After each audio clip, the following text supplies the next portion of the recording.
गियासुद्दीन तुगलक के मकबरा से भी पुराना है जफर खान का ये मकबरा। 29 बार मंगोलों को भारत से खदेड़ने वाले गियासुद्दीन तुगलक का मकबरा। गियासुद्दीन तुगलक के मकबरा पे जाने का रास्ता। Hello friend, welcome to my another blog. और आज हम आपको दिखाने वाले हैं 29 बार मंगोलों से भारत को बचाने वाले एक राजा का मकबरा। तो आइए चलिए चलकर देखते हैं कि वो कौन से राजा हैं।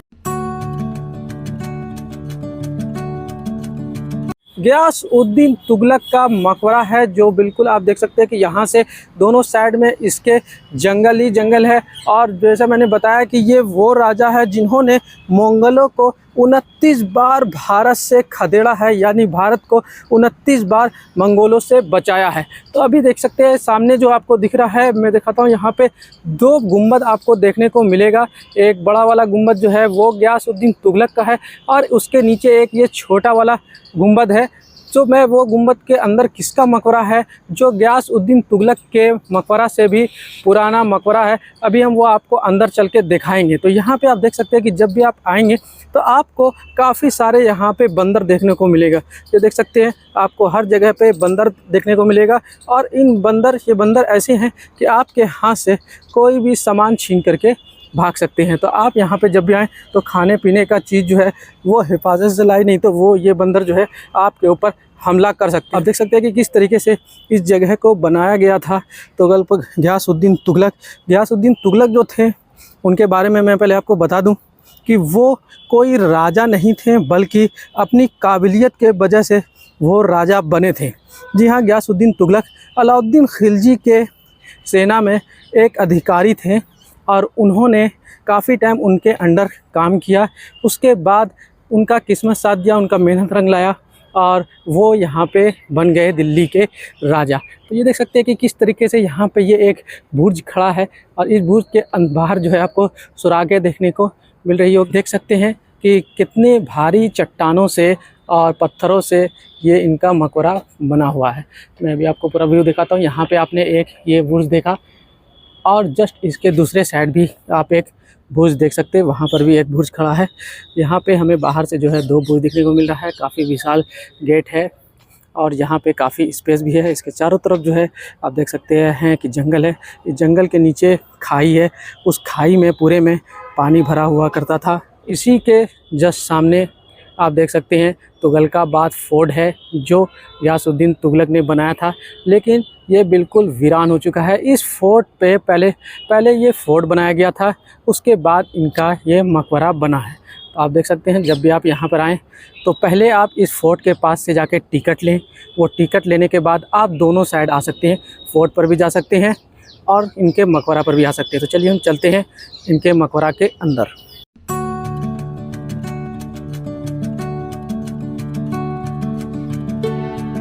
अभी हमने यहाँ पर पहले टिकट दिखाया। यहाँ पे पहले ऑनलाइन टिकट मैंने लिया था, क्योंकि काउंटर पे जब गया था तो उसका जो मशीन है वो ख़राब था।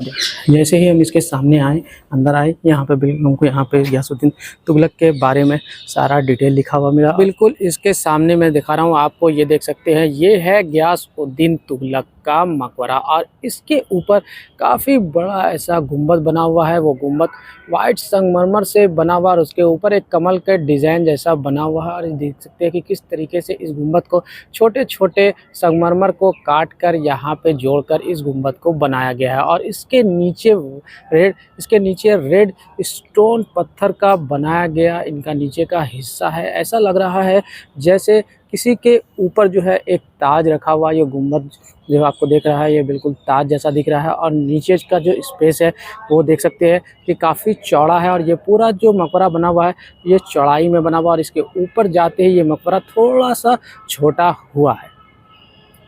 ये जो मकबरा बना हुआ है काफ़ी खूबसूरत बना हुआ है। उससे पहले मैं आपको दिखाता हूँ कि यहाँ पे ये छोटे छोटे मेहराबें जो बनी हुई है ये एक अलग खूबसूरती को बिखेर रहा है। और इसके अंदर हम आपको दिखाते हैं कि कैसा मेहराबों के अंदर आपको हर जगह पर वाल में ये देख सकते हैं कि सुराखें देखने को मिलेगा। देख सकते हैं काफ़ी बड़ा बड़ा यहाँ इस वाल के अंदर सुराख है। और इन सुराखों का यूज़ जब कोई अटैक कर रहा, हमला कर रहा, तो यहाँ से तीर को चलाने के लिए इन सुराखों को बनाया गया था। तो जो है पानी था, यहाँ पे आना इतना आसान नहीं था इन किलों के पास में, लेकिन यहाँ पे इन किलों के सुरक्षा के लिए ये सुराख बनाया गया था जो आप देख सकते हैं कि इसके अंदर। और इसके अंदर यहाँ पे सिपाही लोग सोया करते थे, रहा करते थे। इमरजेंसी में कभी भी कोई ज़रूरत पड़ सकता है तो ये उनके यहाँ पे रहने के लिए इसको बनाया गया था। और यहाँ पे एक सबसे ख़ास चीज़ ये है कि देख सकते हैं कि यहाँ पे इसके अंदर नीचे जाने का ये सीढ़ी बना हुआ है। इसके अंदर कहा जाता है कि उस टाइम में सेना लोग को इसके अंदर रखा जाता था। देख सकते हैं यहाँ पे सैनिक लोग इसके मकबरे के नीचे रहा करते, क्योंकि उस टाइम में जो है पहले ये मकबरा बना था लेकिन यहाँ पे कब्र नहीं था, इसे पहले बना दिया गया था।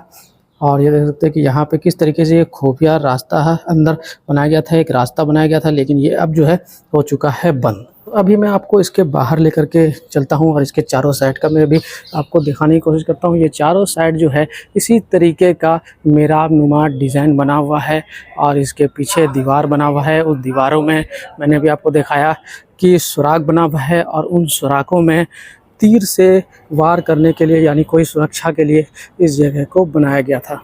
देखिए मैं अभी आपको दूसरा जगह भी दिखाता हूँ, यहाँ देख सकते हैं। और ये जो खुफिया रास्ता था अंदर जाने के लिए, ये एक नहीं बल्कि कई सारा बना हुआ है। आप देख सकते हैं यहाँ पर भी ये खुफिया रास्ता जाने का है और यहाँ पर भी इसके अंदर जाने के लिए खुफिया रास्ता। तो इसके नीचे जो है उस टाइम में सैनिक रहा करते थे छिपे हुए, कि अगर कोई भी अटैक होता है तो यहाँ से वो आसानी से निकल करके हमला कर सकते हैं। तो उनके रहने का यहाँ पर कुछ लोग पैसा भी फेंक रखे हैं, शायद उनका कोई मान्यता होगा। तो और इसी के नीचे, इसी के अंदर जो है आगे चल के ये मकबरा बना हुआ है गयासुद्दीन तुगलक का। आप देख सकते हैं कोई ख़ास स्पेस नहीं है, तो इसके अंदर गयासुद्दीन तुगलक का मकबरा जो है वो इसके नीचे बना हुआ है। तो यहाँ पे ये चीज़ जो आपको खुफिया रास्ता मैंने दिखाया कि किस तरीके से यहाँ पर खुफिया रास्ते को बनाया गया है। और अभी हम आपको और आगे इसके चारों तरफ दिखाते हैं कि ये किस तरीके से बनाया गया है। और जब यहाँ पे हम आएंगे आगे तो यहाँ पे हमें इस तरीके का एक और बुर्ज मिलेगा। इसके अंदर हम चलेंगे और हम चल करके देखेंगे कि इस बुर्ज के अंदर क्या है। तो यहाँ पे जब आप आएंगे तो आपको यहाँ पर रेड स्टोन का काफ़ी सारा पाया देखने को मिलेगा। यहाँ पे आप देख सकते हैं कि किस तरीके से यहाँ पर रेड स्टोन का पत्थर और डिज़ाइन बनाया गया है। काफ़ी खूबसूरत डिज़ाइन लग रहा है। और इसके अंदर हम आपको दिखाते हैं कि इसके अंदर क्या है। ये देख सकते हैं इसके अंदर में ओपन बुर्ज बना हुआ है। इसके बुर्ज के ऊपर जो है कोई भी गुंबद नहीं है और मुझे लग रहा है कि शायद इसके ऊपर गुंबद नहीं था, क्योंकि यहाँ पर ऐसा कुछ टूटा हुआ नहीं लग रहा है। और इसके बाहर से मैं आपको दिखाता हूँ कि किस तरीके से बुर्ज को बनाया गया था। और ये पूरा बुर्ज जो है वो ओपन है और बुर्ज के चारों तरफ भी आप देख सकते हैं कि वाल में जो है सुराख बना हुआ है। और इसके हर जगह पे आपको वाल में जो लास्ट वाल है वो बाहर की तरफ जो निकलता है उस सब में जो है आपको सुराख देखने को मिलेगा। और ये देख सकते हैं कि किस तरीके से यहाँ पर बुर्ज को बनाया जाता था, लेकिन यहाँ पे इस बुर्ज के अंदर में कुछ भी नहीं है। ये खाली स्पेस है, यहाँ पे बैठने के लिए शायद इस जगह को यूज़ किया जाता। हम यहाँ इस बुर्ज से निकल करके आगे चलते हैं। और आगे हमने एक बताया था, बाहर से आपको दिखाया था कि यहाँ पे 2 गुंबद बने हुए। तो अभी हम उस गुंबद के पास चलेंगे और वहाँ पर आपको चल के दिखाएँगे कि वो किनका मकबरा है। और वो मकबरा गयासुद्दीन तुगलक के मकबरा से भी पहले था। यहाँ पे जो है सीढ़ी है ऊपर जाने के लिए, लेकिन ये सीढ़ी जो है बंद कर दिया गया है। तो अभी हम चलिए और आगे चलते हैं और आगे चलकर आपको दिखाते हैं कि गयासुद्दीन तुगलक के मकबरा में उनसे भी पहले एक मकबरा था जो इस जगह पे बनाया गया था। गयासुद्दीन तुगलक का जो मकबरा है वो तो काफ़ी बाद में बनाया गया है। ये देख सकते हैं इसके अंदर काफ़ी अंधेरा आपको मिलेगा। और यहाँ पर भी ये बुर्ज है और यहाँ पर भी बैठने के लिए लोग यहाँ पर भी लोग बैठा करते थे। यहाँ पर आप देख सकते हैं काफ़ी अंधेरा है, लेकिन इसके मिहराब के ऊपर जो है कुरान की आयत लिखी हुई है और इसके चारों तरफ आपको कुरान की आयत देखने को मिलेगा। इसके अंदर 2 मकबरे हैं, देख सकते हैं काफ़ी छोटे छोटे आपको मकबरे दिख रहे होंगे।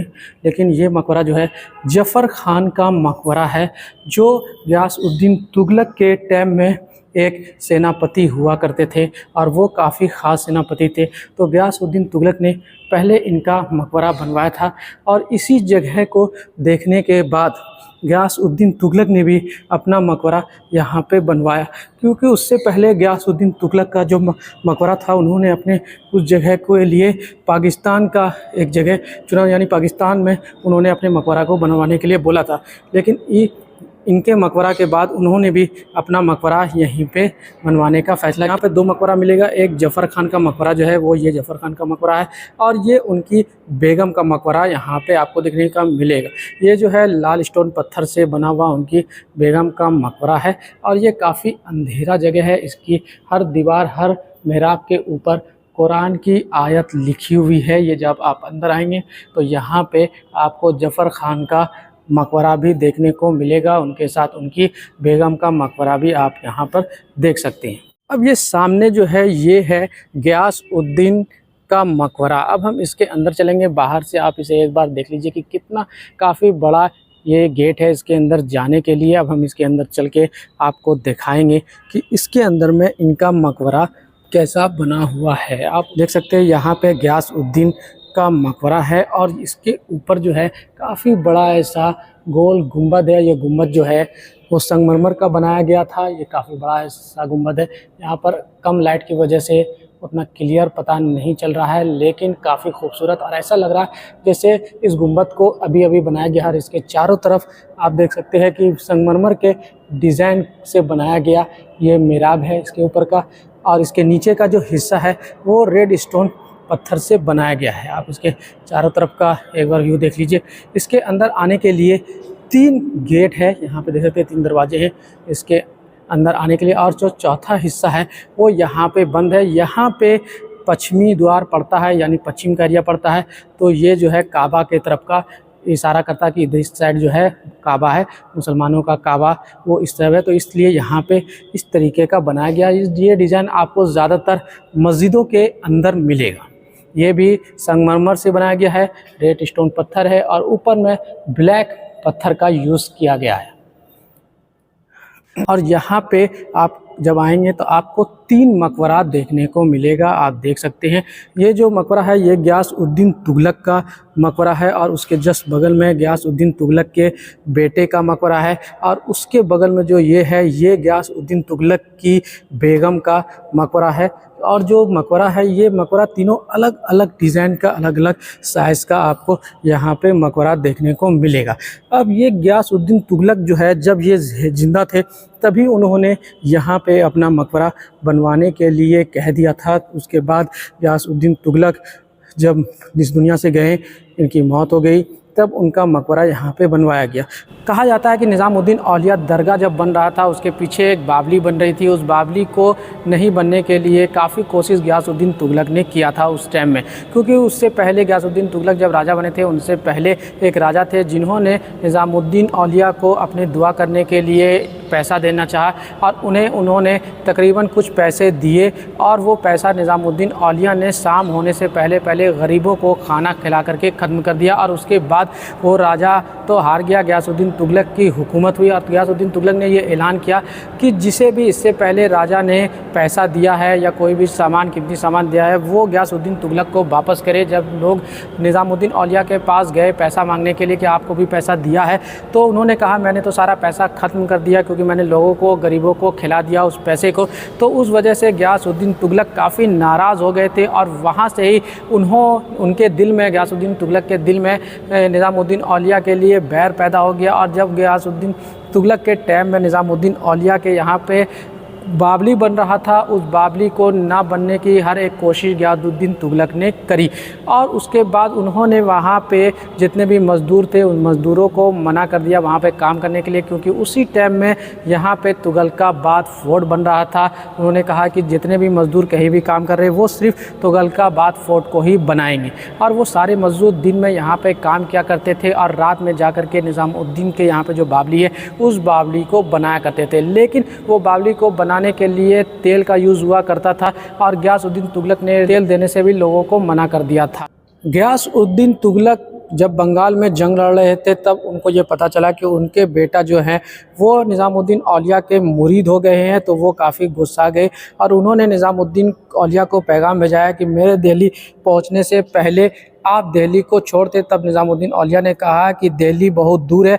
अब वो बंगाल से जंग लड़ जीत कर के दिल्ली आ रहे थे गियासउद्दीन तुगलक, तब उनके बेटा ने उनके लिए दिल्ली से 10 किलोमीटर दूर एक जगह पर एक पवेलियन बनवाया उनके स्वागत के लिए, और वो पवेलियन के अंदर से जब गुज़र रहे थे तब वो पवेलियन पवेलियन पूरा जो है उनके ऊपर गिर गया, जिसकी वजह से गियासुद्दीन तुगलक का इंतकाल हो गया, वो डेथ कर गए। और उनके साथ साथ तकरीबन 20 उनके सेनापति भी उसी के अंदर दबकर मर गए, जिसकी वजह से लोग ये कहते हैं कि गियासुद्दीन तुगलक के बेटा ने उनका जान ले लिया है। क्या हकीकत है वो कोई नहीं जानता। तो इनकी जो मौत हुई थी गियासुद्दीन तुगलक की, वो उस पवेलियन के नीचे दब के मरने के वजह से उनकी मौत हो गई थी, और वो यहाँ पे उनके बॉडी को लाया गया और यहाँ पे लाकर उनके बॉडी को दफनाया गया।